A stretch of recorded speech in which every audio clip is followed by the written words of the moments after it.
our government officials want to do things that are going to make society better, and they feel like counting things, tallying things, registering things is often a way to help. It's an expensive thing to do, but it doesn't always do much other than count things. But what it does do is it says, if you were abiding by the law, if you were doing what you were supposed to be doing, we're now going to up the ante and require you to do more. And if you don't do more, you're going to be in violation of the law and you could be punished. Welcome to Homeschool Talks, a podcast by HSLDA. This is a show about all things homeschooling, from practical tips to inspiring stories and everything in between. You can find show notes for this episode along with our other Homeschool Talks conversations at hslda.org/podcast. And if you want to be the first to know about new episodes as well as upcoming guests and topics, sign up for our email list using the link in the show notes. We're so glad you've joined us today, and we hope you enjoyed the program. Here's your host, Jim Mason. Hi, I'm Jim Mason, president of Homeschool Legal Defense Association, and this is an unusual part 2 to a podcast that we will be releasing shortly before you hear this one, and I'm also going to be recording an introduction to that one. So in the space-time continuum, you'll actually know what's going on both times you listen to my next guest, Jeff Lewis, who is the president of the Illinois Christian Home Educators group up in Illinois. Last time we talked and we learned some of the background, Jeff and his wife and the Illinois group up there, as well as some challenges that we had anticipated perhaps were coming. So that first episode was really kind of a teaser insofar as since we last spoke. In fact, the timeline goes something like this. I gave a speech at their conference suggesting that perhaps there were going to be challenges coming up because media outlets were focusing on homeschooling in ways that they hadn't before. I came home, and the next week, a media outlet focused on homeschooling in a challenging way that they hadn't really done before. And then we scheduled a podcast, and we anticipated talking about possible legislative initiatives to address the challenges that were brought up by the media outlet, but that hadn't happened yet. And before we could release that episode, the news is reporting that the Illinois legislature, or a legislator in Illinois, is considering introducing new regulations on homeschooling in Illinois. So, Jeff, welcome. Thank you, Jim. Had not anticipated having this conversation so quickly, but appreciate you having me on. Last time we did talk about your background and kind of a historical setting of homeschooling in Illinois, and we did talk about that there were maybe some expected challenges, and the thesis for my speech going around the country this year has been that there's renewed scrutiny on homeschooling in these post-COVID world. And that was represented by numerous media outlets, including, last time we spoke, the most recent was Scientific American, to which I had responded in the National Review. And we did not talk about the one that came out before that episode, that came out in ProPublica, that is entitled How Illinois' Hands-Off Approach to Homeschooling Leaves Children at Risk. So I will turn it over to you. What was that all about? And since we last spoke, there's been another article that we'll also talk about. Illinois lawmaker calls for strengthening protection for homeschooled children. Yeah, so the first article was an sort of what I think they probably would describe as some sort of investigative expose. In the way the modern internet tends to work these days, a lot of us sort of thought, well, this won't get much traction because it's an incredibly long article with a lot of details. And, people don't read those long articles as much as they used to. They want snippets and blog posts and so forth.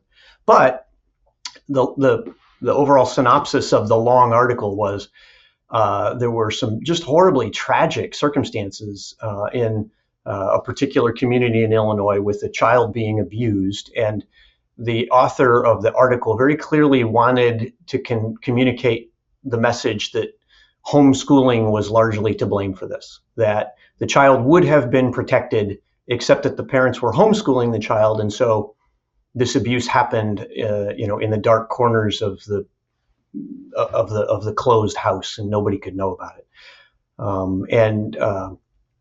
When I first read it, I was really upset, angry, shocked, to hear the description of what this poor child had to endure. It was awful. It was tragic. And yet, after that sort of initial wave of emotion, and when I was able to sit down and take a little bit more careful read through the details of the article, I kind of got angry in a different way. Because if you actually sit and read the article, two things really stood out to me. Number one, most of the information that they were citing was based on investigative law enforcement reports, DCFS, Department of Children and Family Services, which is the Illinois version of Child Protective Services, or whatever other acronyms they go by. There were supposedly DCFS reports that they were referring to, court proceedings. All of those things under Illinois law are sealed. The public has no access to those things. The media is not allowed to access those things. In fact, if I do a background check on an employee or somebody, I don't get access to those things. And yet here this internet reporter was saying, we have access to this super secret information, and we're going to tell you how bad this environment was for this child, which may be true, but there's no way to verify that because the rest of us don't have access to that. And so the idea that somehow this was being used in an offensive, and when I say offensive, I mean it offensive versus defensive, in an aggressive way to take on homeschooling, that troubled me. But then the thing that really I think has troubled me the most in the last week or two that I've reflected on this is when you really digest the article, even assuming that everything in the article is factually accurate, which is a big assumption. Homeschooling played almost no role in what happened to this child. The child was in the public schools. DCFS was alerted to problems in the home. DCFS investigated, visited the home. The family was found to have violated the rules, so to speak. They were chastised, or whatever DCFS does. And this was while the child was still in public school. While the child was in the public school. The child was either suspended or expelled, it's not clear, from the public school. DCFS visited the home again, and then, and this all happens over the course of 12 or 18 months, and then it's discovered that the child is now being abused. So the fact that the parents may or may not have been homeschooling in the context of a calendar year and school year, they would have only been homeschooling for maybe 3 months, 4 months, compared to the year and a half that DCFS had been watching over this family. And so to then try to turn the facts and twist them in a way that says, see, it's all about homeschooling, when in fact it wasn't. And that tends to be a theme in these kind of stories as I've looked at them around the country. What is it about, the ProPublica story? If you link it together, in kind of in the context of all of the other stories that are coming out, and kind of my speech that I gave at your conference and around the country was noticing that this has happened since COVID. How are you seeing that trend? Yeah, I'm not a sociologist or cultural analyst, but in my very amateurish opinion, I would say that as the popularity of homeschooling has really exploded in the last 4 or 5 years, people are afraid of it. People are uneducated about how it really works. And there are a number of people who are opposed to it. There are a number of people who are opposed to it because it's taking good students and quality families out of the public school system, and that troubles them. There are people who are against it because Ideologically, they believe that the state or somebody other than the parents should have a primary voice in the education of the children. I think there's a variety of reasons, but some of these people who want to be able to control how our children are raised are seeing that fewer and fewer children are under their umbrella, and that bothers them. Going back to our other episode, we learned that you and your wife Melissa have homeschooled your kids from the beginning, and I think you're down to one still at home, or all done? Well, we have a child living in our home. She's in her 20s and has a college degree and runs her own business, but she discovered that rent at mom and dad's could be a little bit cheaper than rent elsewhere. That's fine. So you and I are both kind of out of our homeschooling years, have raised all of our kids and homeschooled them all. We are kind of involved in the homeschooling community beyond just our own families as well. And I think you, like me, would say we homeschooled our kids for almost 30 years, and we just didn't see this sort of thing that's now getting all of this kind of media attention. It's funny, the community I live in is about 20,000 people, and we're attached to a couple of other surrounding towns, and so it's probably around 50 or 60,000 people living in the middle of the cornfields. I used to a very good friend of mine was the chairman of the school board for the public schools here, and we visited often just as friends do, and we were having lunch one time, and I remember the conversation came around to homeschooling, and he said to me, as the chair of the school board, he said, I'll be honest with you, I want your kids in my school. I wish they were in my school. And it kind of caught me off guard. I said, really? Why is that? He said, well, not because I think I can do anything better than you're doing. He said, frankly, I think your kids would be a tremendous asset to our school and they would help us. And honestly, Jim, I think that was the attitude of a lot of people who really knew homeschool families. These are families that care deeply about their children. They're families that tended to be active and involved in communities in helpful ways, whether that was politically or socially or whatever. And I think people understood that this was a positive thing for families, for children, for communities, for our culture at large. And so I think there was enough of that positive influence that it sort of kept at bay the negative, the would-be naysayers who might have wanted to criticize it. So let's fast forward to this article in the Capitol News, where a state representative is going to be looking into increasing regulation of homeschoolers in Illinois. What's being proposed and what's wrong with it?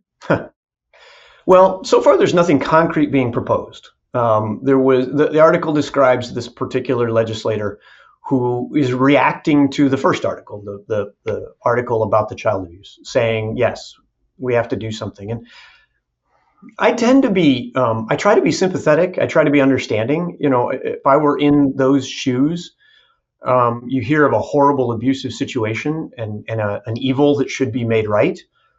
What would I do? And I think in that circumstance, this particular legislator wants to do something. That's a good thing to try to address this. The problem is that whatever is going to be proposed, because we've got some general ideas of what's been floated out there, I think we have to ask a very clear and hard question about what's the problem you're trying to solve, and how does your proposal solve that problem?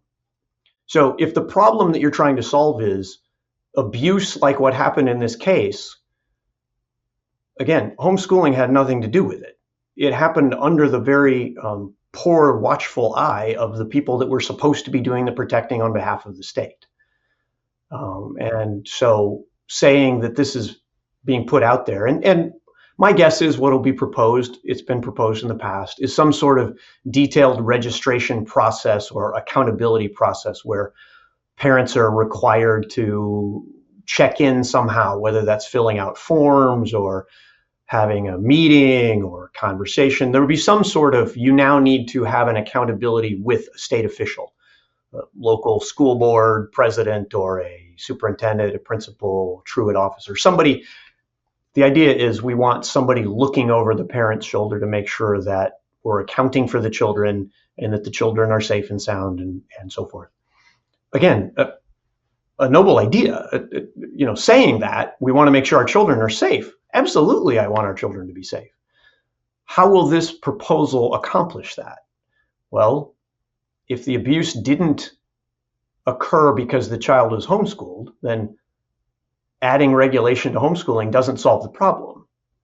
On the other hand, what it does do is it increases the cost to the community, which translates to cost to the taxpayers, because somebody's got to do the work of keeping track of all this. It places additional burdens on the families that are already complying with the law. Again, this in the world of legislation, it's common for lawmakers, whether it's state level or Congress, president, governor, whatever. Our government officials want to do things that are going to make society better, and they feel like counting things, tallying things, registering things is often a way to help. It's an expensive thing to do, but it doesn't always do much other than count things. And so what it does do is it says, if you were abiding by the law, if you were doing what you were supposed to be doing, we're now going to up the ante and require you to do more. And if you don't do more, you're going to be in violation of the law and you can be punished. And so all of the families, the thousands and thousands of families in Illinois who've been doing a great job schooling their children at home, now are going to have an extra burden that could put them in jeopardy if they don't comply, and they haven't done anything wrong. Yeah, so there's sort of two sides to that coin. Adding sort of unnecessary burdens to people who are doing a fine job, and in doing so, doing it in such a way that won't actually prevent the harm that you're trying to prevent.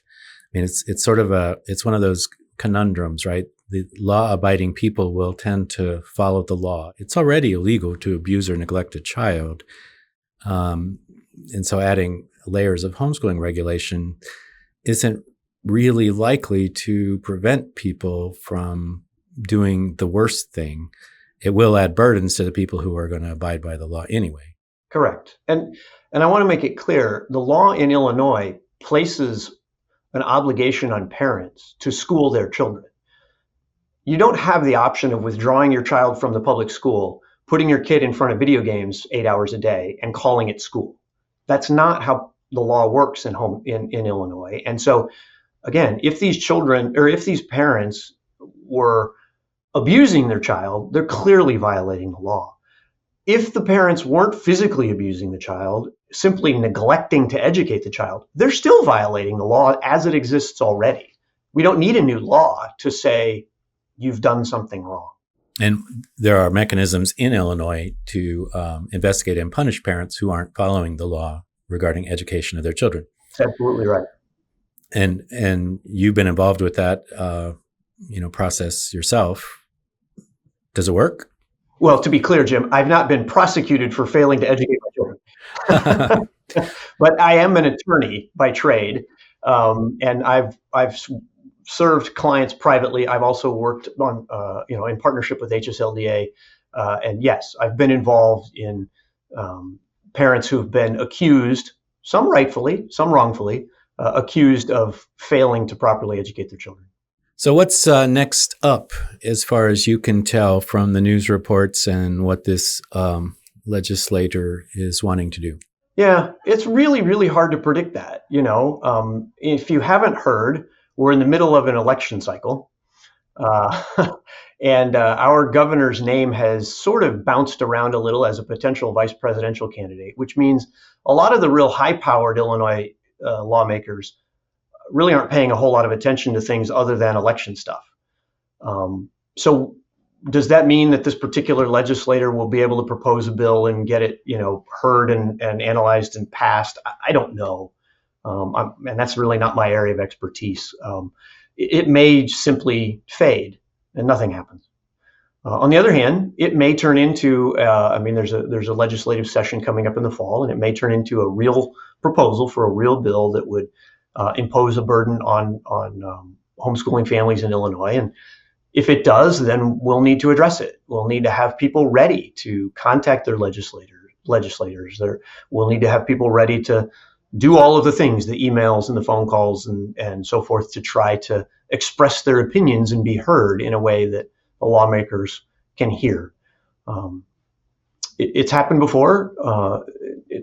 It may have to happen again. We'll see. We don't know. In the meantime, I do know that there are some families that are reaching out to this particular legislator who are in her district and wanting to get to know her and her get to know them. I think one of the things that homeschool families can do proactively is make sure that you know a lawmaker and a lawmaker knows you.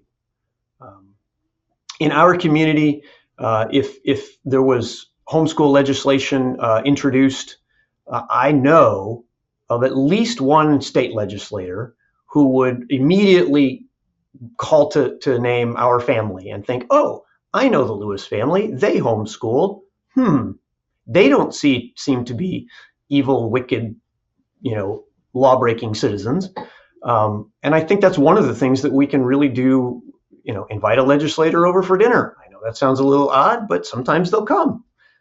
Go to their office, visit them, and let them get to know you enough to know there is good things happening in the world of homeschooling in Illinois. Sometimes I think people probably stereotype homeschoolers in a way that you and I are both kind of from the more conservative Christian element of homeschooling. And it's a pretty big slice of the homeschooling community.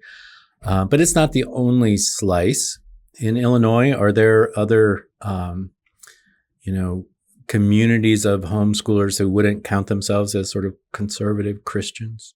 There are, and that again, I don't have all of the statistics. Just anecdotally, I would believe that that's probably the slice that's grown the most in recent years. Yes, at our, you were just out here at our state conference where we had several thousand people, milling about, listening to speakers and doing things that they like to do. You could have gone to any other social event around the greater Chicago area and seen a very similar mix of people. And yes, again, I think one of the things that we as the old school homeschoolers need to be doing is reaching out and welcoming in people from different walks of life, different political ideologies, different backgrounds, and saying, hey, if we can be of help, we want to be of help. But we think this is a great thing to do with your family. And so keep doing it and encouraging them. And again, getting to know each other personally and crossing a lot of those boundaries, tremendously helpful. And along those lines, getting those people kind of activated as well to appreciate the freedom that they have to raise their kids as they see fit. And in a state like Illinois, their voices may be as effective or more effective when legislative battles come around. It's true. The conservative Christian folk like us have a much quieter voice in Illinois than we did 10 years ago, and certainly 20 years ago, just because the political landscape has changed. That's just the way it is. So we certainly don't want to try to fight those political battles alone. Yeah, and if you think about it, I mean, it's you said that there are people from a variety of ideologies and of every color, and that's an important thing too in Illinois and around the country. Black families have taken to homeschooling as well as Hispanic families in an increasingly growing way, growing more than kind of the traditional conservative Christian homeschooling population. Are you seeing that in Illinois as well? We are, yeah. It's been fascinating to me to get to know a lot of families of color that had not homeschooled in the past, and coming to understand their perspective. It's so different in some ways, because of the different the history and sort of the social pressures that they face in their communities. Hispanic families. There's quite a few Hispanic families in our area, and a generation ago, those families were trying to get into Illinois and into particular communities primarily because of the public schools. And so now the children who've come up in those public schools are saying, we're thinking about not putting our kids in public schools. And their parents are saying, but that's why we fought to get you here. Why would you not? It's a very interesting dynamic that I didn't face, anyway, and there's lots more examples of those kinds of things that I think the homeschooling community will do well to listen to those voices and learn from them, because they have some experiences that we need to understand in order to continue to do this well. So, Jeff, what can our colleagues and fellow homeschoolers in Illinois and around the country do in the face of this new sort of wave of opposition? When I speak at our conference, and sometimes when I speak to other groups, I like to sort of start off with the stereotypical Deuteronomy chapter 6, which, for the conservative Christians among us, everybody understands, this is where you say you got to teach the law to your children because God commanded you to teach the law to your children. And I think where we fall short is that we often stop reading that chapter too quickly, and we don't read to the end. And if you read to the end, the reason that Moses gives the law to the nation of Israel, and the reason that Moses tells the parents, teach this to your children, is because they're about to go into a land of plenty and bounty and a whole lot of lavish good things that God is giving them. And God is concerned that when they get there, life will be so easy, they will forget their history and where they came from and all that God did to get them there. And so I think, without trying to over-spiritualize this, we could take a lesson from that lesson, so to speak. And it is good to do things to force us to remember. What did it take for us to get here? HSLDA and ICHE are 40 years old. And in that 40-year history, the landscape has changed dramatically. That is hard to understand if you didn't live through it. But we need to be educating the younger homeschoolers about that. And I would challenge the younger homeschoolers, you need to be listening to understand how we got to where we are. I remember years ago sitting in on a talk.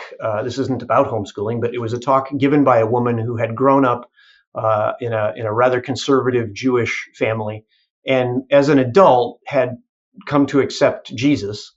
And she said, one of the things that troubled her as she started going to Christian church and traveling in the conservative Christian circles, one of the things that troubled her was Christians didn't know how to celebrate. Her Jewish culture was full of festivals and celebrations and parties. And ironically, if you read the law, they're built into the Jewish law. Moses told people, make sure you celebrate regularly to remember where you've come from. And I think that's something that we homeschoolers could take to heart. Celebrate. Remember what God has done. Remember the challenges we faced and how God has walked us through those challenges and provided a very lavish environment, so to speak, with lots of favorable laws and lots of curriculum and lots of experience that we can draw from. And don't forget what it took to get here, and celebrate that so that the next generation will come up and understand this is a blessing to be nurtured and cherished and protected. And that brings to mind something that I think is really important. Homeschooling kind of came out of nothing, 50 years ago, to being a pretty mainstream educational option, lifestyle option for many. And homeschooling kind of did that on its own without, government, dictates. In fact, it was quite the opposite. Homeschooling to come into the full fruition of all of the things that you just talked about had to frequently roll back arbitrary government restrictions so that families could be free to do things. But in doing that, we built this community that's, there, you can look in local communities. There's always a community of homeschoolers, several communities of homeschoolers, usually.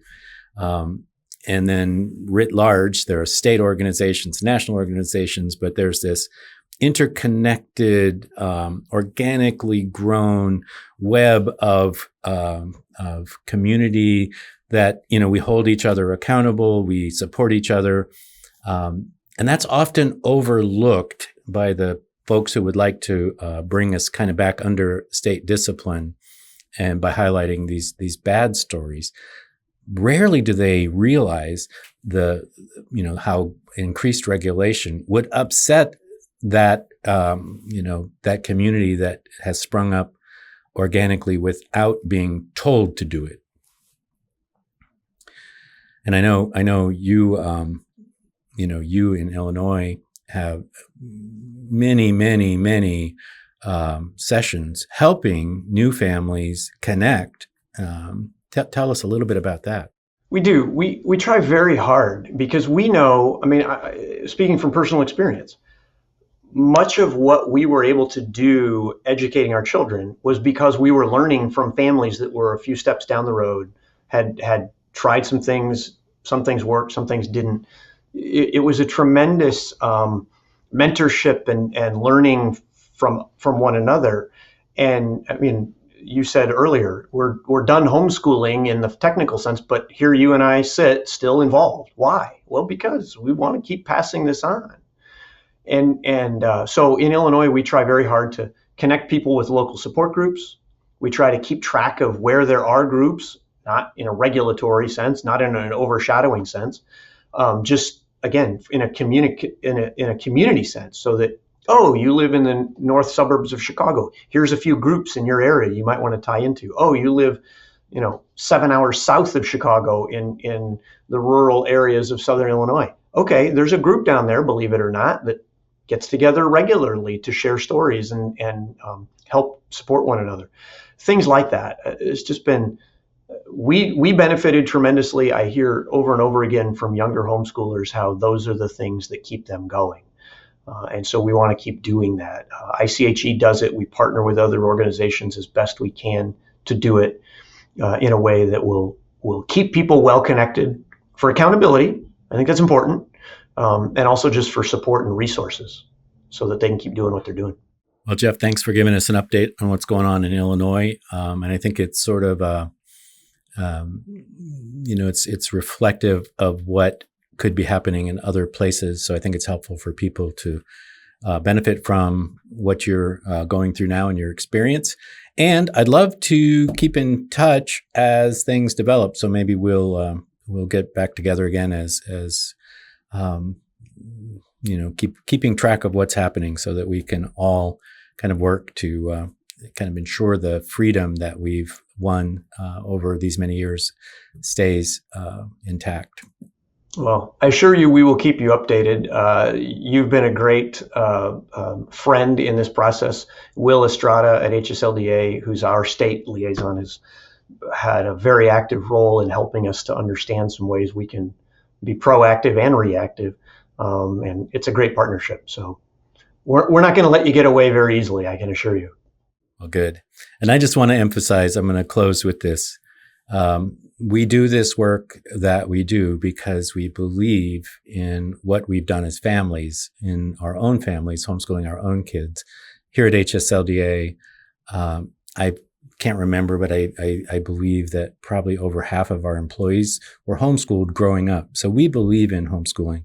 We believe in homeschoolers, and we want to preserve and protect it because we think it's good. It's good for families. It's good for the state. It's good for our country. Having private homeschooling exist in as free a fashion as it can. And that's why we do this work. And that's why, why we cherish the freedom and why we're alert to threats that come against the freedom that we've come to love. So Jeff, thanks again for joining me today. And once again, I'm Jim Mason, president of Homeschool Legal Defense Association. If you'd like to join with us in the work that we do in Illinois and other places, you can check us out at hslda.org. We'd love to have you join as a member to help us in these troubled times. And if you'd like, you can also make a donation to our Homeschool Freedom Fund. So thanks again. Thanks, Jim. Great to be with you. Every week, HSLDA hears from hundreds of homeschool families, many of whom are facing hostility from school officials or discrimination from colleges and employers. We've helped single parents facing criminal charges for homeschooling their children, families traumatized by wrongful CPS investigations, and even a grandmother harassed by the state for homeschooling her granddaughter. By donating to HSLDA, you can help make homeschooling possible for families like these and enable our work to preserve freedom for future generations. Give today at hslda.org/donate. That's hslda.org/donate. Thanks for listening to this episode of Homeschool Talks. If you've enjoyed this conversation, will you do us a favor by sharing it with a friend or leaving us a review on Apple Podcasts? As a reminder, you can find show notes for this episode along with our other Homeschool Talks conversations at hslda.org/podcast.